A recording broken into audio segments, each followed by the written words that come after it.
We have two tabbouleh recipes that are our go-to meals on a hot summer day, especially when temps are going mad and you quickly learn that there is no way to eat a dense meal. The tabbouleh recipe we're sharing today is tasty, healthy, and easy. The most intense labor you're throwing yourself into is rough dicing and mincing. So regardless of the level of your chopping skills, most likely you will finish this task with honors. Unlike the classic tabbouleh, this one doesn't come with grains and instead has red quinoa, which is a good news if you're keeping a gluten-free diet. Because technically, quinoa is not grain, it's a seed, and that's why it doesn't have gluten. Before cooking your quinoa, rinse it well to wash off the coating that is called saponin, which makes quinoa bitter. And then drain it through a strainer that is wired with fine mesh, otherwise your quinoa will quickly disappear down the drain. Transfer to a pot, add hot water, season with salt, bring to boil and let it slowly simmer on low until the water is gone. This will take around 15 or 20 minutes, which you will use for dicing and mincing the herbs, cucumbers, and walnuts.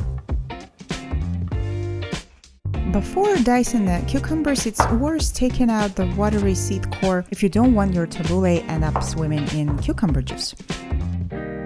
Thought a melon baller will take out the seeds easily, but really, a small knife would do the job much better. Okay, seeds out. Now dice the cucumbers into small pieces and transfer to a mixing bowl. Green onions are next on the list. Finely mince 2 or 3 sprigs and add them to the bowl as well.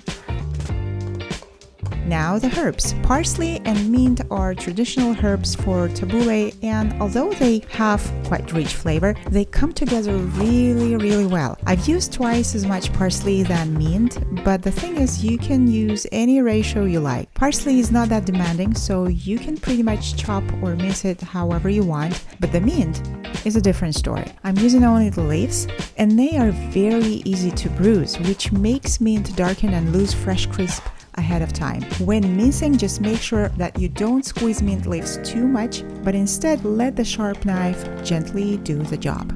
And then the walnuts. Roughly chop them and add to the bowl as well.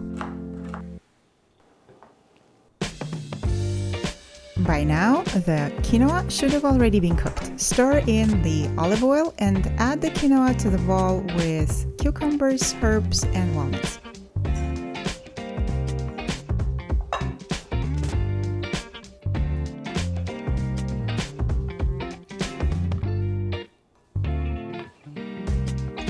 Drizzle with a good amount of freshly squeezed lemon juice and mix well. Testing the seasonings.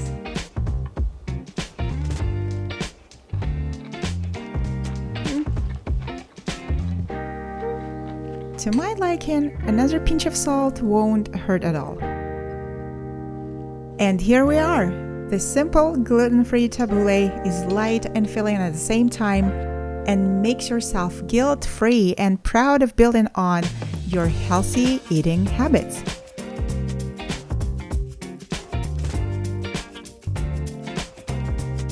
It's indeed good, especially on a summer day. Nice.